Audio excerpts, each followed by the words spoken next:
Hola, buenos días desde La Habana. Soy Joanny Sánchez y estoy aquí en este jueves, que como saben es mi día preferido de la semana, abriendo de par en par esta ventana 14 para asomarme e invitarlos a todos ustedes, donde quiera que estén, a que se asomen junto a mí a los temas y las noticias más importantes de este 23 de enero de 2020 aquí en Cuba.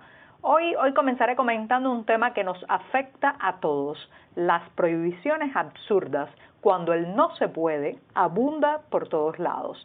También hablaré de la ausencia de una crónica roja en la prensa oficial cubana y cómo esa ausencia invisibiliza la violencia, pero claro está, no la elimina.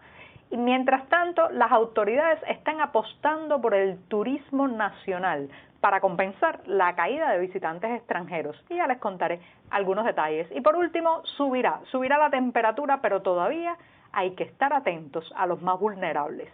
Y bien, presentados ya los titulares, voy a pasar a revolver para tomarme el cafecito informativo, ese que de lunes a viernes por más de un año he compartido junto a ustedes, recién colado, breve, que hay que ahorrar, aunque este me lo regalaron dos oyentes de esta ventana 14, muchas gracias otra vez, muy buen café, y bueno, pues está amargo, como saben que me gusta a mí, pero siempre es necesario.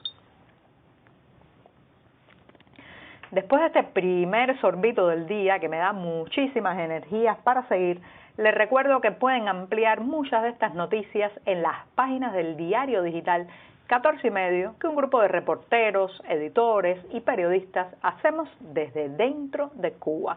Y con esto me voy al primer tema que ya les decía tiene que ver con las prohibiciones absurdas. ¿Cómo se me ocurrió tratar este tema en el podcast Ventana 14, más conocido por todos ustedes como el cafecito informativo? Bueno, esto fue sobre todo a partir de un amigo que me contaba que había salido por primera vez de Cuba, un amigo de casi 50 años que había logrado finalmente saltarse la insularidad, salir de la isla, conocer otra parte del mundo y viajó a Europa invitado por unos amigos. Entonces me contaba a su regreso, pasó varias semanas allá en Europa visitando diferentes países de la Unión Europea, me comentaba que durante los primeros días él sentía una desazón, una angustia, miraba hacia los lados, sentía permanentemente que cuando recorría los monumentos, las plazas, se acercaba a los palacios de gobierno, hacía fotos con su celular, sentía que alguien iba a regañarlo, que se le iba a acercar a alguna autoridad a decirle eso no se puede, eso está prohibido. Se sentía como un niño pequeño que iba en cualquier momento a ser castigado por una autoridad. Me contaba eso, que esa sensación permanente de que estaba haciendo seguramente algo prohibido y lo iban a regañar, multar, castigar e incluso detener, la llevó consigo durante varios días, casi semanas, hasta que finalmente esa sensación se fue. Y él reflexionaba a su regreso a Cuba que el problema es que nosotros vivimos rodeados de tantas prohibiciones absurdas que cargamos con esas prohibiciones, al menos mentalmente, cuando salimos del país. ¿Y por qué he decidido, además, tocar este tema en la ventana 14, no solamente por la experiencia de mi amigo durante su viaje, sino porque hace unos días unos jóvenes universitarios fueron multados con una multa de 100 pesos cubanos, esto es una semana de salario de un trabajador promedio en Cuba, fueron multados con una penalización de 100 pesos cubanos porque estaban sentados en un pequeño muro interior de la estación de ómnibus nacionales. Esta es la gran estación que está en la avenida Rancho Boyeros en La Habana y allí hay un salón de lista de espera. Como saben, el transporte es una de las angustias principales que vivimos cada día los cubanos, que además se vuelve mucho más complicado, difícil, si se trata de moverse de una provincia a otra. Estos jóvenes estudiantes universitarios se estaban trasladando hacia otra provincia, estaban apuntados en la lista de espera, pero la terminal de ómnibus no tiene suficientes asientos. Sí, como lo escuchan, más de 200 personas en una sala de espera, pero solamente unos 25 asientos o 25 sillas para esperar. Era además un día bastante frío, pero la mayoría de los pasajeros tenía que aguardar sentados en el suelo, en el piso frío de la terminal de ómnibus porque no había otro lugar para sentarse. Estos jóvenes encontraron un saliente pequeño en la pared, como un pequeño muro, se sentaron allí, llegó una inspectora y los multó con 100 pesos cubanos. Señoras y señores, a quien hay que multar en este caso son a los administradores y las autoridades de esta terminal que no tienen las mínimas condiciones para mantener a los clientes y a los pasajeros cómodamente en sus instalaciones. Una terminal además donde no hay un bebedero para tomar agua, donde los baños están colapsados y sucios, donde la comida que se vende carísima en pesos convertibles y para colmo no hay suficientes sillas para sentarse. ¿Quiénes son al final los penalizados, los castigados?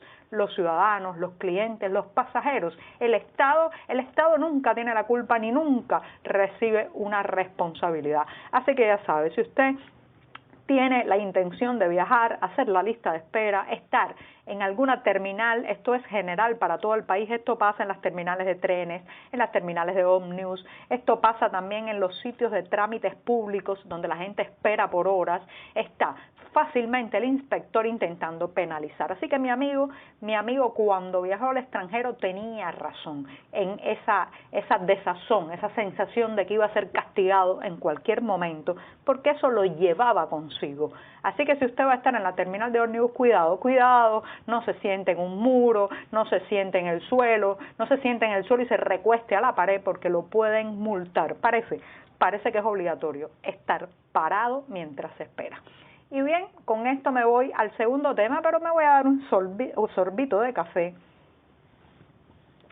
el segundo buchito del día, para pasar al segundo tema que está relacionado con la crónica roja. Sí, la crónica roja es como se conoce en el periodismo, en la prensa, a esa sección donde se cuentan los actos criminales, los asesinatos, todo tipo de hechos sangrientos. Como saben, en Cuba, por más de 6 décadas o por casi 6 décadas, la prensa oficial, la prensa nacional, que financiamos todos de nuestro bolsillo, reitero, pues ha estado exenta, ha prohibido de alguna manera la crónica roja. Pero eso no significa que la violencia se elimina cuando no se cuenta, solo se invisibiliza, pero continúa. En estos días, por ejemplo, los medios independientes han reportado varios hechos de sangre, uno de ellos un joven en Holguín que fue asesinado, un joven de 24 años que fue asesinado recientemente también en Camagüey, en la provincia de Camagüey, encontraron el cadáver de una joven de 23 años en lo que parece ser un caso de feminicidio.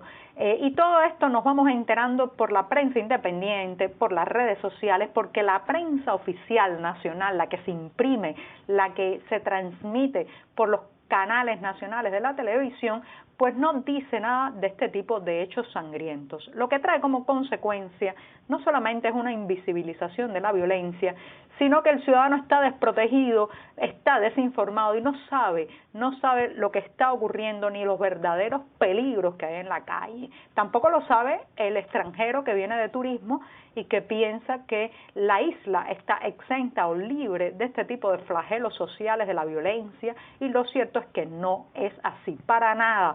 Prácticamente cada día hay hechos violentos, sangrientos, vinculados a las pandillas, la violencia por robo, la violencia doméstica también en este país, pero no se narran en la prensa oficial. ¿Por qué? Bueno, porque la prensa oficial quiere dar una imagen de paraíso, una burbuja de tranquilidad, decir que esos flagelos pertenecen al afuera, al mundo capitalista, pero en Cuba no ocurren. Falso totalmente.